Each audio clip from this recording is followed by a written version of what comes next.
Hey, everybody, what's up? Brian Scott, host of the Injured List podcast. Welcome to the show. We've got a little video action tonight, which is not usual for us here. And we've got a special guest and co host joining us this evening as well. So, without further ado, let me bring in Jim Rogers. He is one of our interns over at Belly Up Media and a sports expert by his own definition. Jim, welcome to the show. Thanks for joining us. Hi. Yeah. Thank you so much for having me. I really appreciate it. And thank you for throwing around that sports expert term with my name. That means a lot. So we have had a little discussion before the recording here to discuss some topics, and you had a great topic suggestion, and we're going to take it and run with it this evening, and I hope everyone finds it as entertaining as we do, chatting about it. And the topic is going to center around athletes who had their injury either cut short or by injury, or who had their careers, cut short by injury, or athletes who were up and coming, maybe promising, and then got their careers ended prematurely because of injury, or superstars who may actually have succeeded even more above and beyond what they've already done because of injury. So I'll get it started because I think the one name that comes to everybody's mind is obviously Bo Jackson. Yeah, I think the thing for me is obviously I didn't grow up watching Bo Jackson. I first heard about Bo Jackson and his injury actually from playing Madden Mobile back in high school. So freshman year of high school, all of us just wanted like a cool game to play. Sure. So we all started playing Madden Mobile, and this is for all the people watching who know how good Madden Mobile used to be. It was, in my opinion, it was better than even the console game. Yeah. But of course, towards the end of the year, they start to release all these really cool players, and the farther the season goes along, the better the cars are. So Bo Jackson became one of those. Looked into Bo Jackson, watched the 30 for 30 on ESPN. You don't know Bo, and I thought, oh my gosh, like who is this guy? And I had no idea about him. And then the last like 20 minutes of the 30 for 30, I learned about his injury. And for me, he's always, of course, I think for a lot of sports fans, he's one of the big what ifs. And so that's why I guess I wanted to talk about him with you. Yeah, I'm not going to get into how old I am exactly, but as you can see by the video, I've got some thinning gray hairs up top, and I'm sure I've got a few years on you, Jim. So, I vividly remember Bo in the All-Star game, climbing the wall to make an amazing catch, smashing a couple of home runs, watching him on the football field just kind of blast through people and pull away on super long scanters down the field, and how nobody could catch him. The guy was untouchable. Probably one of the best two-sport athletes ever, if not the best, almost without a doubt during my generation. And that injury, I can remember it to this day. I can see the replay still in my head. Was very, very violent. And knowing what I know now, doing what I do, it was really bad. And it was really bad right at that moment because you can actually see his hip dislocate. And the worst part about his injury, because we've had players dislocate their hip and come back, Tua Tagovailoa being the most recent one that I can think of off the top of my head, who did it in college not that long ago and is now currently the starting quarterback for the Dolphins. Well, the issue with Bo Jackson's injury was that he also fractured a portion of the hip, and I believe the acetabulum, which is the socket part of your hip. Now, anytime you dislocate your hip or potentially fracture it, you risk damaging the nutrient vessels that basically supply blood to the ball part of the hip joint, which is a ball and socket. And so if the ball part of the hip loses that blood supply, that bone essentially just dies. And sometimes you don't know that has happened immediately at the time of injury. Sometimes it takes a while for that to manifest. And I had mentioned this when I did the Tua Tagovailoa topic on one of my previous episodes. And that's why, I was so concerned about his injury, was because even with the dislocation, even if there's no fracture, that risk is still there that the blood vessels were damaged. And the inevitable outcome is what happened to Bo. His hip basically died. He ended up having to have a hip replacement done at a very young age. He couldn't have, I can't remember exactly how old he was, probably in his late 20s or early 30s. He was 28. 28, yeah, there you go. I mean, so he was 28 years old. Yeah, and that's like that's basically the end. Like you're never going to play football again once that happens. Mhm. So Tua escaped a pretty major complication from his injury, and he got very lucky. Bo was not so fortunate, and it allowed him to play baseball for a little while afterwards, but he was never, ever the same again. In fact, Yeah, he talks about it quite openly on some interviews that he's done and stuff over the years. yeah. I think what I remember from the 30 for 30 is, of course, all the people who they had brought on who were either teammates of Bo Jackson, fans of him at the time, or then even researchers for the episode. After the injury, they said, he had to quit. He had to quit football, of course, but in baseball, like you said, he just wasn't the same. There was flashes of his Yeah. former self where you would see him, whip a ball from the outfield back into the infield, or he would have, he'd be able to beat out what appeared to be, let's say, just a typical, throw to first or something like that. But it was just never the consistent level of athleticism that everybody was used to seeing him produce. Yeah. And yeah, I think what I also remember too, and you mentioned it, you're able to, I guess, pick up on that injury in the footage, but he even talks about that once he realized what had happened, he realized that he had dislocated a hip, he rolled over onto his stomach, relocating the hip, like putting it back in the socket, but then he just knew that something was wrong. And So that's insane to me. have you ever encountered? Like Yeah, the fact that he was able to do that to that's himself is crazy just too. unbelievable. Yeah, it's unbelievable. Like Yeah. now, a native hip, which is what he had, obviously, because he didn't have it replaced until after the injury, it typically is a little bit more difficult to reduce.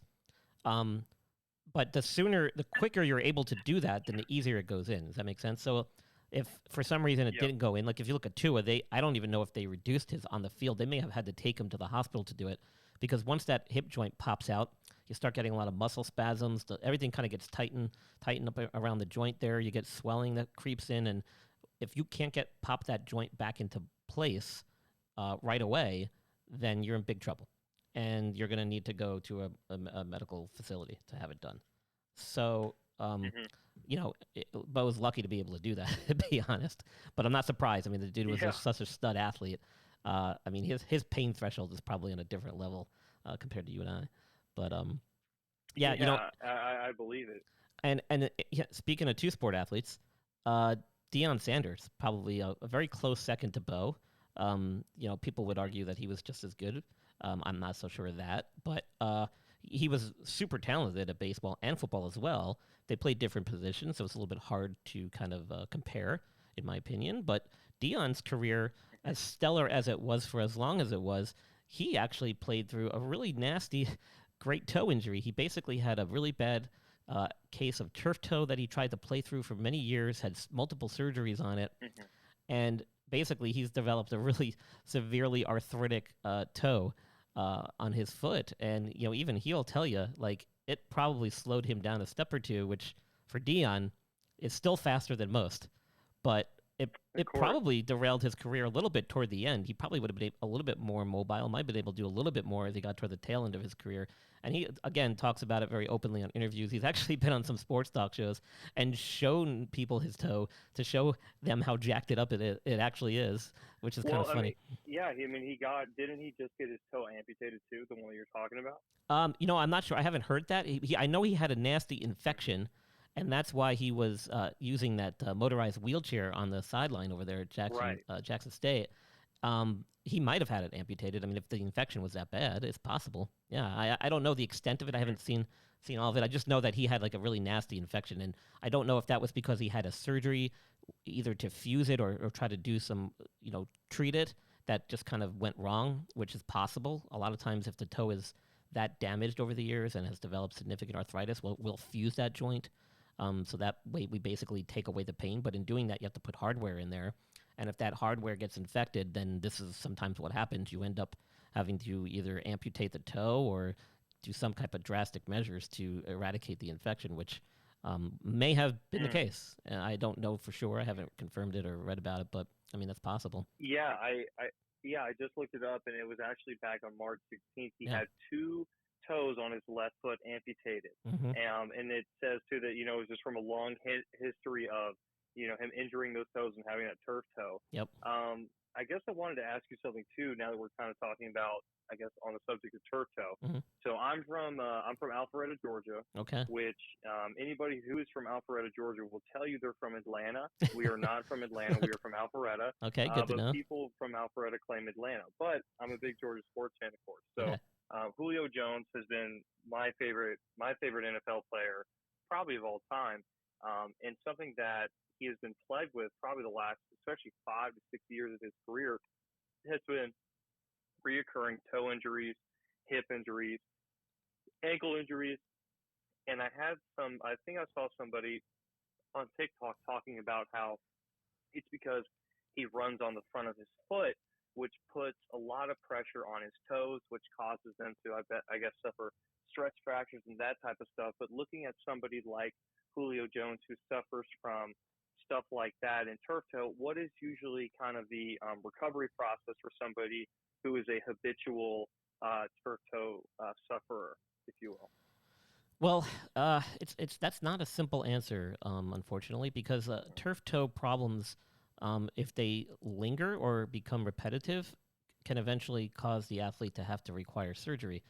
The reason for that is that a turf toe injury is, by definition, a ligamentous injury of the joint, a certain part of the area of that joint in the big toe where the toe meets the metatarsal region, and that joint is exceptionally important in biomechanics, being able to run, walk, pivot, plant your foot, change direction suddenly on a dime, which is what athletes need to do, play every play. Right. And so you put a tremendous amount of stress on that joint as far as your body weight goes. So even just doing normal everyday activities that you and I do, walking, going up stairs, ladders, things like that, just getting up on your toes to try and grab something off the shelf.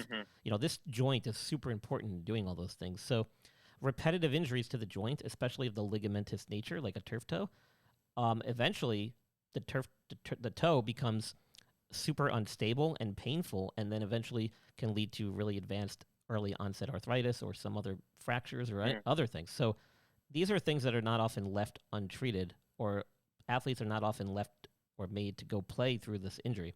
It usually shuts them down. And Dion, shows you the exact reason why. Because if you don't, this is how your toe is going to end up, 10, 15 years from now. So you have to really weigh and balance out the risks versus the benefits and look at their long-term health as well, not just on the field, but off. So it puts us healthcare providers in a very unique situation, having to balance the two.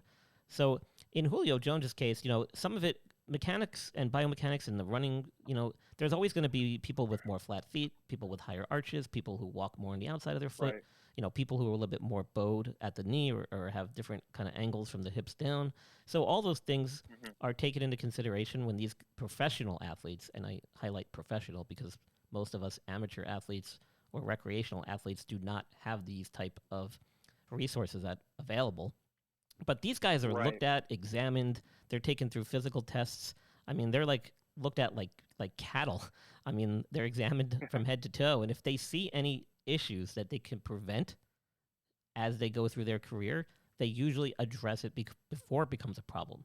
So my guess is that this is an issue that Julio Jones, probably people knew or he may have been susceptible to long before he became an NFL player.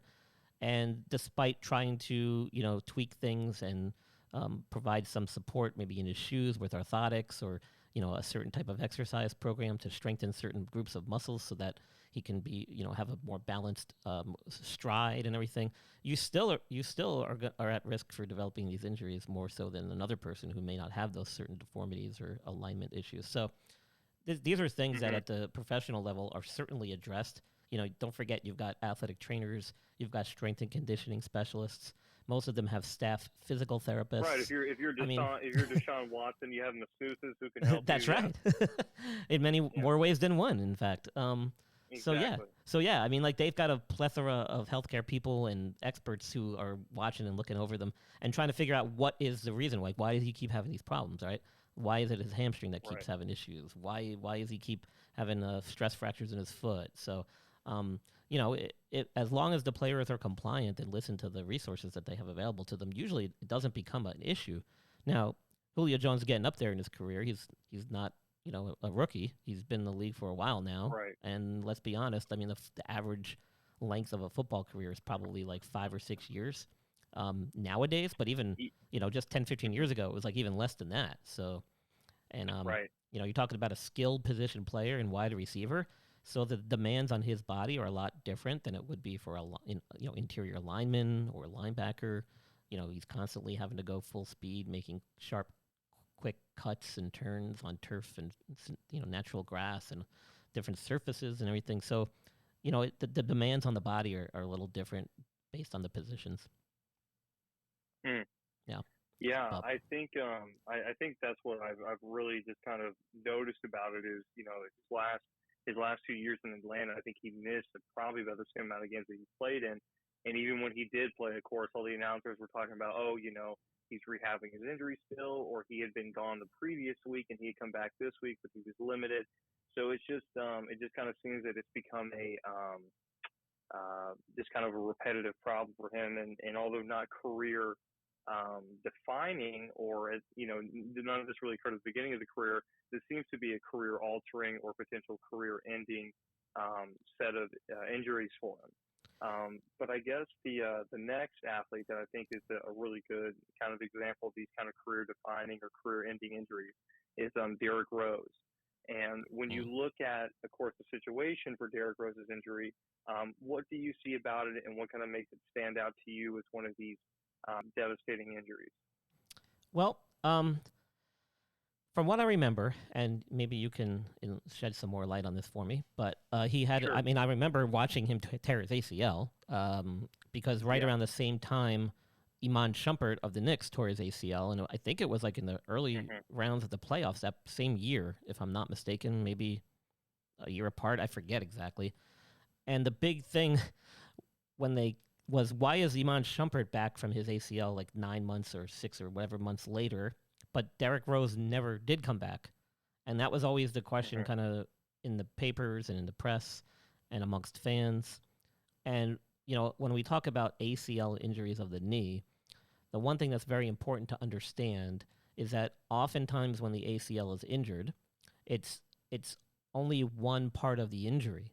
A lot of times there are other structures in and around the knee that get injured at the same time, and it has to do with the mechanical forces that cause the injury and the structures that are Mhm. in place to provide stability to the knee so that these things don't get hurt. And the ACL is the main one. It's one of the primary stabilizers of your knee. So once that ligament gets injured, then during that injury, and this is happening within milliseconds, there's a potential for other structures to get hurt because the ACL has been compromised, and so your knee is now not stable.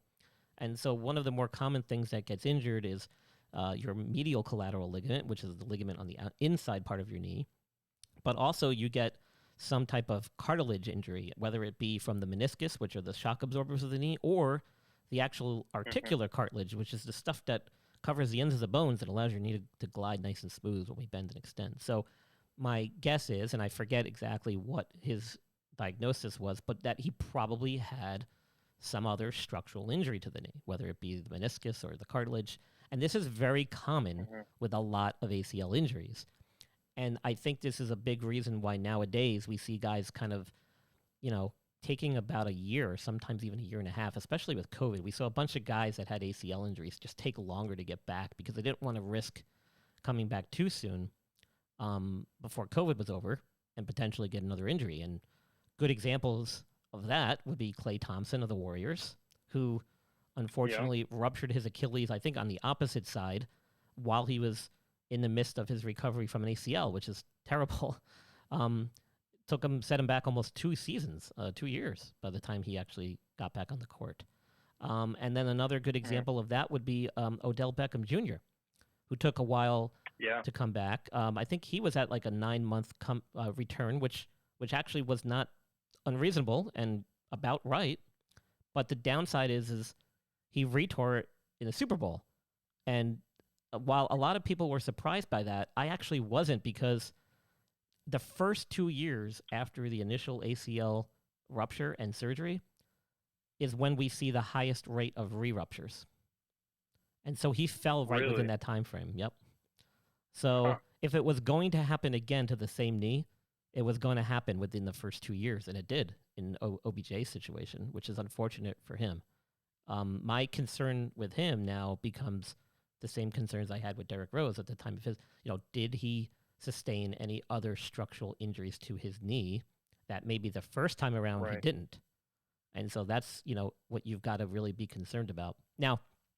And you can help me with this. The wide receiver Sure. from Oklahoma, who was drafted very high, Williams, I think is the last name.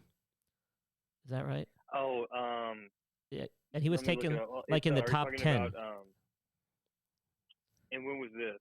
This just What past draft is draft this? this Recent? this year, yeah. And he tore his ACL in the championship game. One of their You're talking about, is this the Ohio? Hold on. and this is why I don't this is why I'm the injury guy. Right. Because I can't remember all these people. I just don't have time to sift through the rosters and look at stats. But except for the teams I follow and that I'm a fan of course. But Right. this particular player, and you can fill me on the name Sure. when you find it, but he Yeah. had or I'm sorry, was it not what I say Oklahoma? I meant Alabama. Yeah. I don't know what I was talking about. Okay, you're talking about Jameson Williams. Jamison Williams, yes. Thank you. Yeah. I don't know why I said Oklahoma. I always think at the helmets and the color scheme, and I always get the two confused. Yeah, I mean they're similar, but I've grown up. I'm kind of in a weird spot because my dad is an Alabama graduate and Oh, Alabama geez. fan, so I grew up watching Alabama. But I go to UGA now, Oh, no. so I have to. Yeah, it's tough because my friends think that I'm a closeted Bama fan, but now I've now had to like fully embrace being a Bulldog. So You got to tough, but tiptoe that yes, line at home. Oh, it's mixed emotions. It was mixed emotions of the SEC championship and the national championship game, but yeah, I'm still trying to figure that out. But yes, Jameson Williams, as you were talking about, he tore his ACL in the national championship game, Right. and then you had John Mechie who Correct. injured his. I forget what it was, but he had another injury. I believe he tore his ACL Soon too. after or tore his. I'll look up his injury right now. I think he tore his ACL but too. I'm pretty sure he.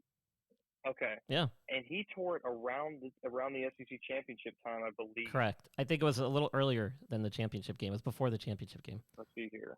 But so Williams. Yeah. So John Mechie. Mm-hmm. Well, so Williams had his ACL reconstructed by Jim Andrews, Dr. Jim Andrews, who's down at Health South in Birmingham, and he's a very highly regarded, one of the most famous sports medicine orthopedic surgeons in the country because he's for many, many years treated a lot of high-level athletes professionally. So he was the one who did his reconstructive surgery, and reports in the press were that his camp, Dr. Andrews' camp, were the ones who were saying that Williams had an isolated ACL injury.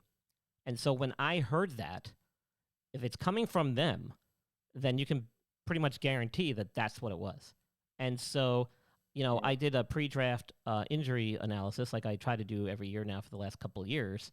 And I didn't think he would be a very risky draft pick at where he went in the top 10 in the lottery or whatever you want to call it, high first round. To the Lions. Because coming off an isolated ACL, I mean the techniques and the way that we do the surgery and the materials and stuff that we use nowadays, you're looking at 9 months. He should be back, and you can always push it out to a year. There's no harm in doing that.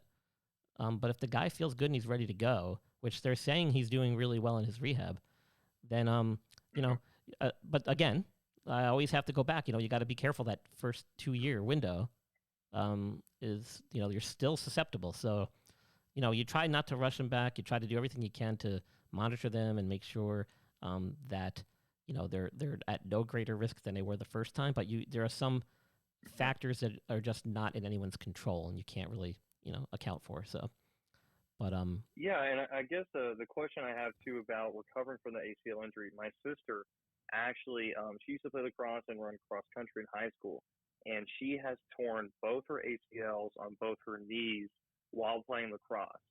And something that I guess was part of the recovery process for her, kind of like what you mentioned now, is whether or not the athlete feels well. So if you were to treat an athlete and you're now approaching kind of that 8 month, 9 month period in the recovery process, and the athlete is saying, "Hey, I'm feeling better. I'm feeling confident. I want to start, working out. I want to start increasing my reps more on this leg. I want to increase the load on it." Um, is is it more so when you hit that mark, when you hit that mark in the 9 month mark, is it more so the athlete's turn to decide how much they're willing to rehab and try to get back on that knee, or is it more so the doctor's discretion as to, hey, you actually should wait for the year mark, or you should wait for another like 3 to 4 months before you try getting on this knee? Like, is it whose discretion should you listen to, the athletes themselves or to the physicians at that time? So the correct answer is yes. Okay, All the good. above, and more. You want to get feedback from the athletic trainers who are working with these athletes on a daily basis, who are helping them Mhm. prepare before practices, in the training room, who are working with them in the weight room, and the strength and conditioning coaches and the physical therapists who are helping them throughout their rehab. You want input from Right. everybody. It ends up being a group decision based on all those factors from each Mm. specialist, including the athlete, because nobody knows their body more so Right. than the patient or the athlete, right? So, you want to get feedback from everybody. You want to get input. You want to get advice.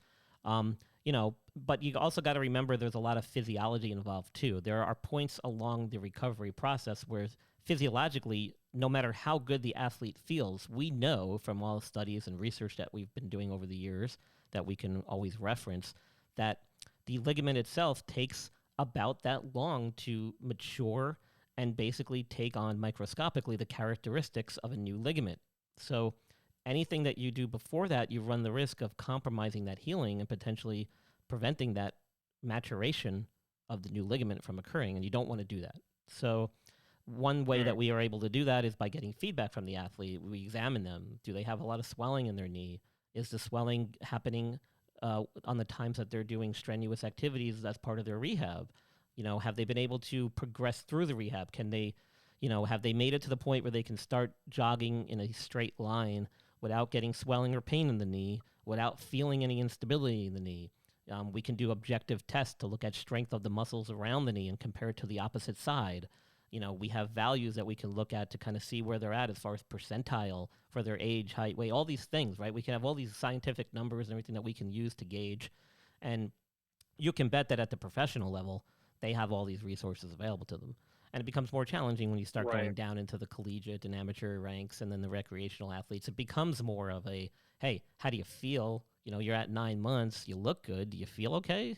And, that person or athlete might be like, yeah, man, I feel great. Like, I'm just going to go do it. And sometimes, um, it works out, and sometimes, unfortunately, it doesn't. But nowadays, more so than not, it works out, and most people get back to doing what they were doing. But with this type of surgery, and with a lot of surgeries in general, it sometimes takes about 12 to 18 months before people are really back to what they were before the injury, as far as um, psychology. Hey, I feel good. I'm Mhm. not scared about twisting or planting on that knee. I don't have any apprehension about doing what I Mhm. was doing before. And strength, right? Maybe your numbers as far as your squats or your leg presses or whatever exercises you're doing now, you're doing equals on both sides. Um, there's no more Yeah. swelling. You have no pain, no soreness when you're done with activity. So all those things kind of play into it. But these are great I think questions, and these are questions I mhm. get a lot of times. All So right, good. yeah. Yeah. I was going to ask too. Something I thought was pretty interesting. This is going back to another documentary. This is The Last Dance, and they had Tim Grover on. Tim Grover was Yes. Michael Jordan's trainer, Kobe Bryant's trainer, Oh yeah. and he talked about how um, he's kind of I guess he has an old school mentality about training where Yeah. he had Michael Jordan when he came back from baseball, they had to change his whole workout regimen. But apparently, I think what I remember is he really wanted to focus Michael Jordan on weight training, and he really wanted to build up his muscle to help with his explosiveness. Grover also made a comment about how today athletes are getting hurt all the time because of new training practices, and that it's not like good old just lifting weights and stuff. So as someone who encounters these injuries all the time, what are you noticing? Are these injuries that athletes are sustaining today, are they different than the ones that they were experiencing maybe 30 to 40 years ago? Or were the injuries that they had 30, 40 years ago the same as today? They were just not reported nor treated the same that they are reported and treated on today. Yeah, I get this question all the time too, and I hate this question because I don't go deep into the literature on this, even though there's been a lot of studies that Right. have been done, because I feel like it just Mm-hmm. gets really skewed, and I don't, I think it just gets the attention on it becomes really driven by the media and by the high profile Mm-hmm. athletes that we see getting hurt. But, there are athletes that sustain these injuries all the time that I see in my office all the time. But it's only when, Kobe Bryant ruptures his Achilles or Derrick Rose ruptures his Yep. ACL that everyone makes a big deal out about it. And God forbid if like Derrick Rose Mm-hmm. ruptures his ACL and OBJ does it in the same year. Like then it's like, oh my God, everyone's rupturing their ACL. No, it just so happened that these Right. two stars did it at the same time.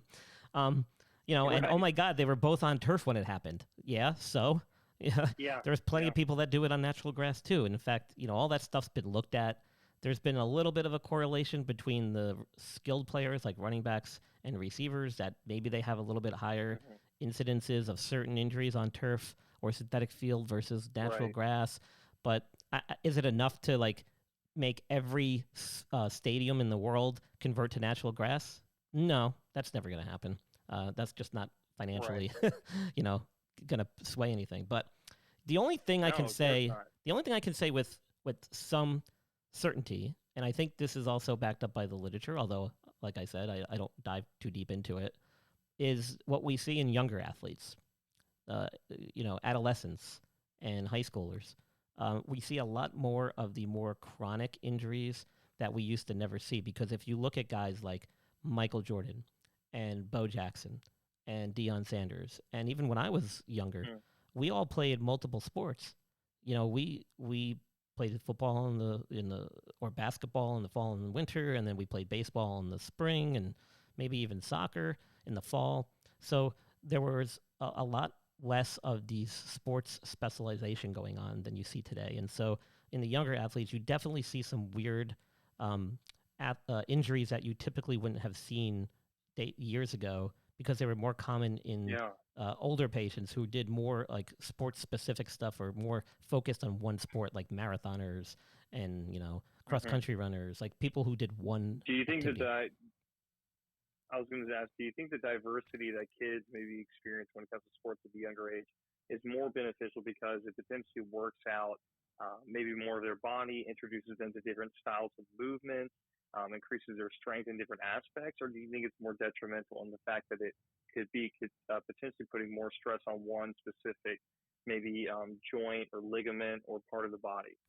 Yeah, so if you're doing the same thing over and over again, you're going to overstress certain muscle groups and joints, and that's Right. really what it comes down to. When you're doing multiple sports that require different um, types of activities or movements, and you're working different muscle groups in different ways, then you're gonna be a little bit more balanced as far as your physical fitness and your ability to adapt to stress on the body, and basically stave off any major injuries. And cardiovascularly as well, you're going to develop different parts of your cardiovascular system and your fast twitch and slow twitch muscle fibers, and your anaerobic and aerobic capacity is going to change because you're doing different types of sports that require different levels of intensity for different amounts of time. So it just Mm. makes sense to me, and I mean that's just the way we were brought up and how we did things, and I think it does bear a lot of truth even today, based on what I've seen throughout the practices I've worked and stuff, and we hear a lot about it. I mean that's why they instilled the pitch count in Little League, was because they knew that it was kids who were in high school were getting Tommy John surgery before they even injured their elbow, and that's not good. You don't want that. So I mean, Right. it's real. It's real. Hey, listen, this has been great conversation. We're going to take a quick break. So, Jim, stay with Sure. us. I know we got some more stuff to talk Absolutely. about. I'm going to run through a Yeah. commercial break here, and then we're going to be back in just a minute. You're listening to the Injured List podcast. your host, Brian Scott, and we're here with Jim Rogers, our co-host for the evening and Belly Up Media intern, joining us from the beautiful state, the peach state of Georgia. We'll be back right after this.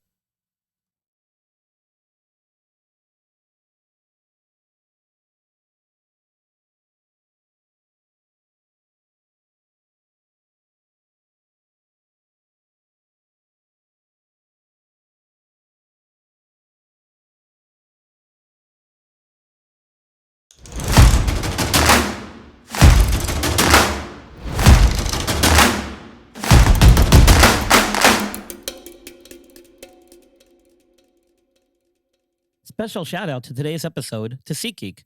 We recently partnered with them to become a brand ambassador. What does that mean? Well, for you, it means you get a special discount when you make your first ticket purchase with SeatGeek. With my code InjuredListPod, you will get $20 off your first purchase with SeatGeek. SeatGeek is a ticket purchasing app that takes all the confusion out of buying tickets to your favorite sports, concert events, and more. They score each ticket on a scale of 1 to 10 to help you know if you're getting a good deal. Green is good, red is bad. My followers get $20 off their first ticket purchase using my code InjuredListPod. Click on the link in the show notes and browse for your favorite events. Your next big night ever is waiting, and they have the tickets.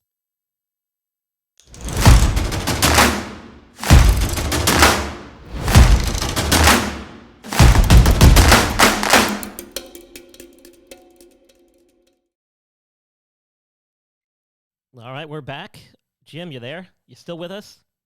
Of course. All right, we didn't Still lose with you. y'all. All right, we didn't lose you. Great. All right, well, so I mean, we can go any direction here. We've already hit on a ton of people. I'm trying to think. There's been some really cool E30s or E60s and 30 for 30s on some pretty high profile guys with some nasty injuries. We were talking about Alex Smith. I've talked a lot about Alex Smith. I'm kind of over that one. But there was one that was Right. very similar, and I couldn't remember the name, but you were gracious enough to look it up for us. The quarterback Of course. who originally started his career at UCF and then eventually came back to play after a nasty injury to his lower legs that was similar to Alex Smith, but almost resulted in his leg having to be amputated. Who was that quarterback? That is going to be Mackenzie Milton. Yes. And so, I mean, if you're squeamish, don't look up the replay of the injury, but it's not for the faint of heart, and it's a nasty injury. It's very similar as far as the mechanism of the injury. He got tackled, got twisted around, the lower part of his leg broke, and very gruesome. I know Alex Smith sustained an open injury where the bone came out through the skin. I'm assuming that Yes. McKinley did too, but the big difference between the two was that Alex Smith dealt with a major infection after he had surgery to fix the leg, whereas Milton dealt with severely injured artery, I think, and vein and some vascular structures that almost led to them having to amputate his leg because of a vascular injury. So, big difference as far as the issue that made this such a bad injury. And what's remarkable in both cases, both guys came back to play. Alex Smith in the NFL, which is amazing.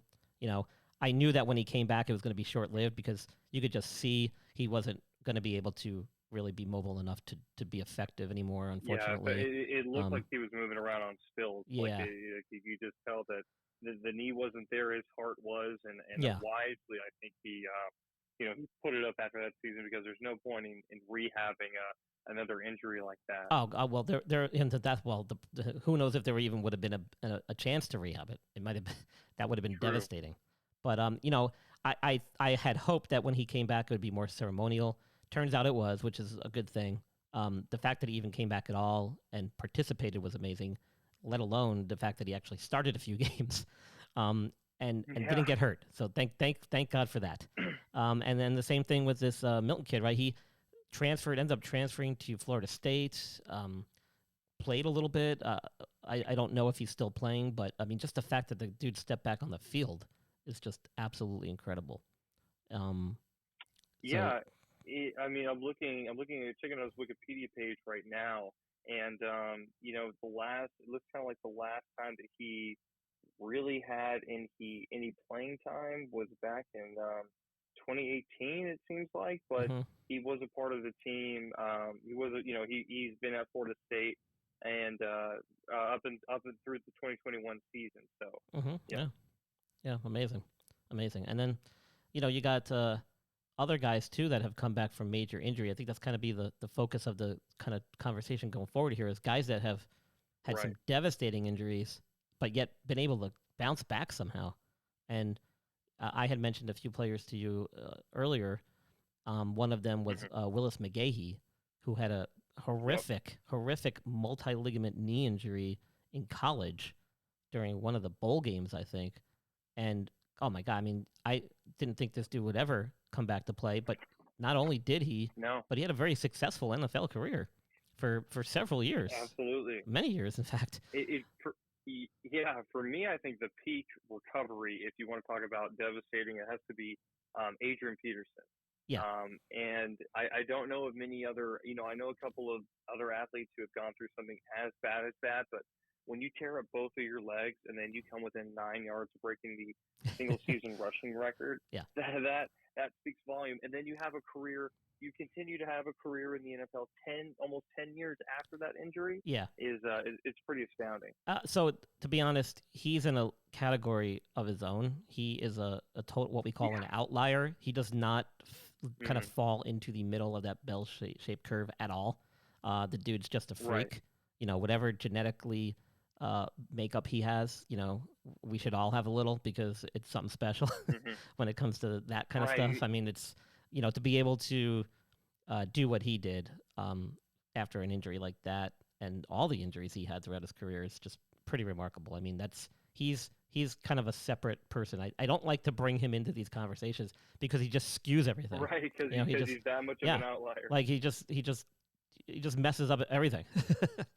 um, but Yeah. who's another one? I think we were talking about another one too. There was Teddy Bridgewater had a horrible Yeah. knee injury, a knee dislocation he had, which is not what people typically think it is. It's actually the knee joint itself getting dislocated, not like your kneecap popping out. Okay, not like Mhm. it's potentially limb threatening. I mean, that's you talk about vascular injury or nerve injury to the leg. Oftentimes, with Mhm. a knee dislocation, which is what he had, that's what you end up with. So the fact that he had Wow. that injury and then is still playing football is also remarkable because there's been a lot of Yeah. players, not a Especially, lot, but I mean, there's been people who've had that and barely walk again. yeah. I think the other thing too for Teddy, especially, is that I've seen him get twice knocked out in an NFL game. Yeah, So I know always the concern has to be, about concussions and right. stuff. And we saw Luke Kuechly call it a career after 9 years over concussion concerns. A friend of mine, even in high school, had to deal with concussion issues, but that culminates with the fact that he's seen as a guy who was meant to be relatively mobile, not any kind of burner, but somebody that could extend plays well to the pocket, suffering that knee injury, and then he's kind of had a resurgence with the Broncos for a little bit. I know he was last on the Panthers, so hopefully he can continue to find a role, probably as a backup, but able to still come back from those injuries to me is always impressive. Yeah, it's remarkable even to me because you don't see it very Hmm. often. I don't see it very often, in fact. Yeah. Um, speaking of guys, we mentioned concussions, and that's a whole other topic too. I don't like to get Hmm. into that too much because I'm not kind of in that Yeah. world anymore. But I mean, there's been plenty of guys whose careers have been cut short and marred by concussion.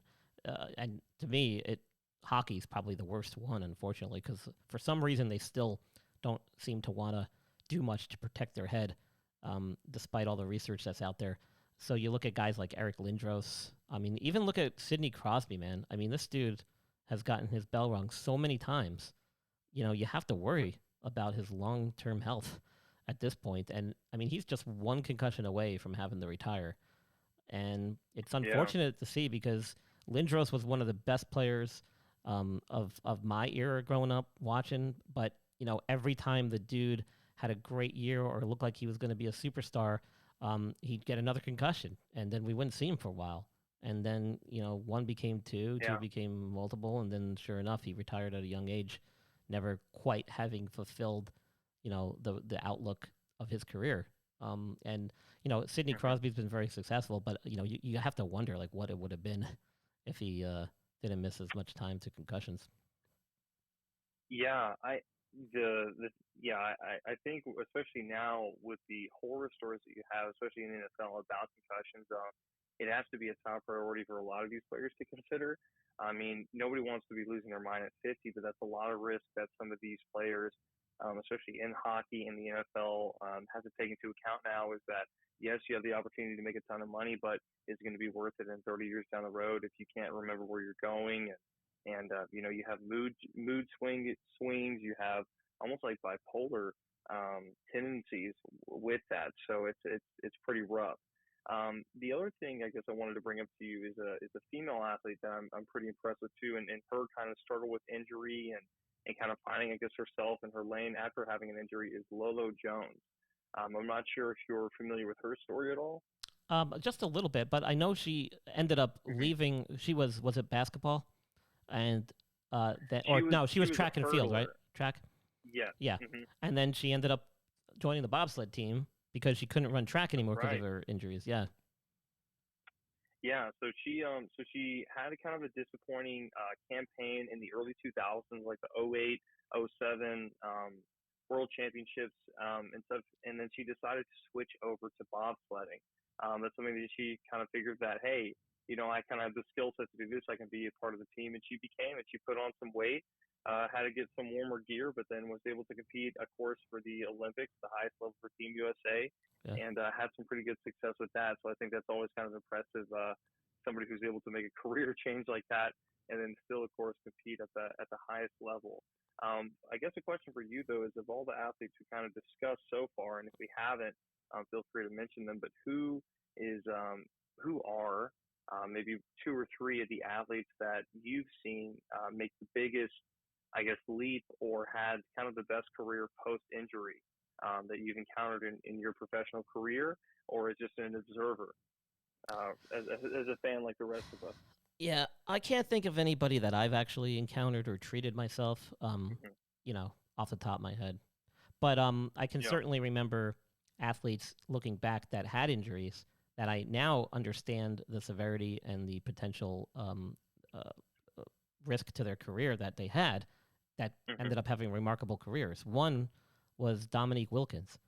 He actually ruptured his Achilles tendon like his second or third year in the league. He was young and then had to have it repaired and didn't even get to the peak of his career until well after that. And that's pretty amazing because you look at a guy like Kobe toward the end of his career ruptured his Achilles and he was never quite the same after that and then ended up retiring a couple of years Right. later. So, that injury can certainly be very devastating, especially as you get further along in your career, which is when it typically happens. So the fact that Dominique Wilkins had a Achilles tendon rupture and repair and then still succeeded at a super high level is amazing. He stands out as one.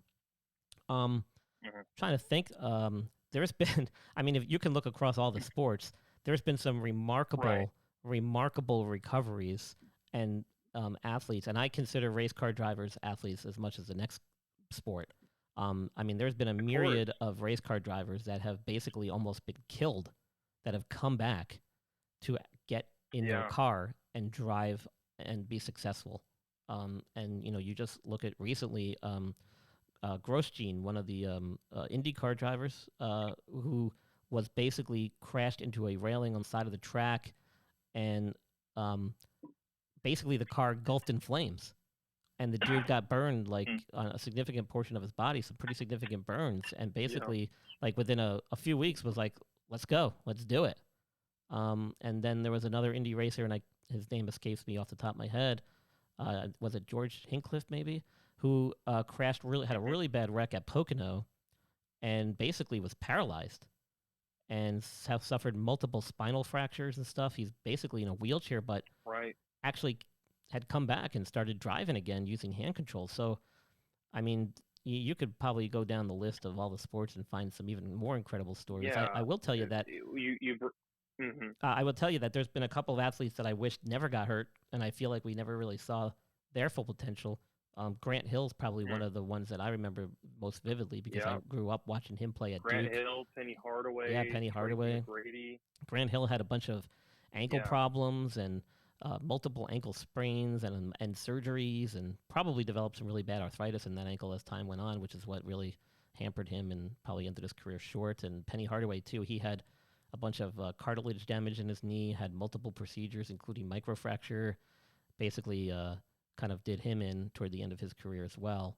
But those guys never. Feel like they Yeah. had just started peaking when they kind of got cut down. So I don't think we ever really saw the full, capability of what those guys could do on the court, unfortunately. But those two Yeah, kind of stand Brandon out. Roy is another one. Brandon Roy, Yeah, yep, I would say Brandon. Yeah, Brandon Roy is another one that jumps out to me. yep. And then also back to kind of what you were talking about, especially when racing. I think the most famous kind of race car driver to come back from a pretty devastating injury is Nicky Lauda, Oh yes. who drove in F1 Hmm. back in the back in the 70s and the 80s. So somebody like him is somebody who immediately jumps out to mind. It comes to mind. Yep, for sure. And I live in Charlotte, North Carolina now, and I treat a lot of these guys. I can't say who, but Oh, I've you're seen right. some pretty nasty stuff, and these guys are still racing, Hmm. and it's pretty amazing. And I give them all the credit in Right. the world. They're tougher than most people will ever know.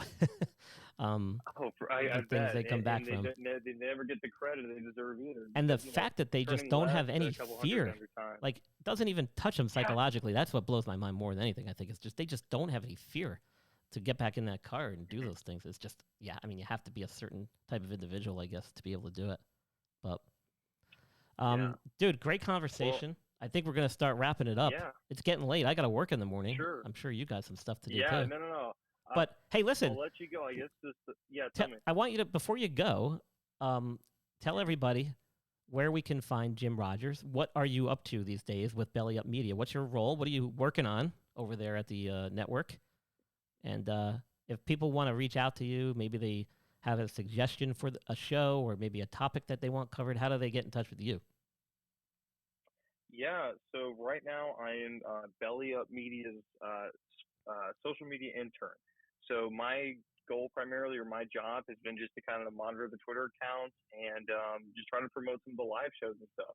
However, if you guys want to give me a follow on Twitter, my @ is @ James_Rogers. It's Rogers ROGERS 103. I usually just post and retweet sports stuff, nothing too crazy. Additionally, you guys need to for sure check out some of the great live shows that we have on Belly Up TV, like the Injured List, which you're listening to right now, and then some of the other podcasts that we have are great. And yeah, and then we also, this is just kind of in the very early stages. We might be doing a show just for the interns, where we're just going to have the interns create a live show, talk about what it's like being in the sports media field, and kind of give our experiences and tell a little bit of where we can talk about what it's like getting into this field. So that might be around the corner. That sounds awesome. That's a great idea. I actually look forward to hearing that. And then don't forget about the merch, dude. Don't forget about the merch. Yeah, we're excited about it. Yeah, I'm wearing the Belly Up shirt come now. check out our merch too. Yeah. Belly Up. Yep, I got one of the two that I have on now. So nice and comfortable, actually. Very nice thread quality here.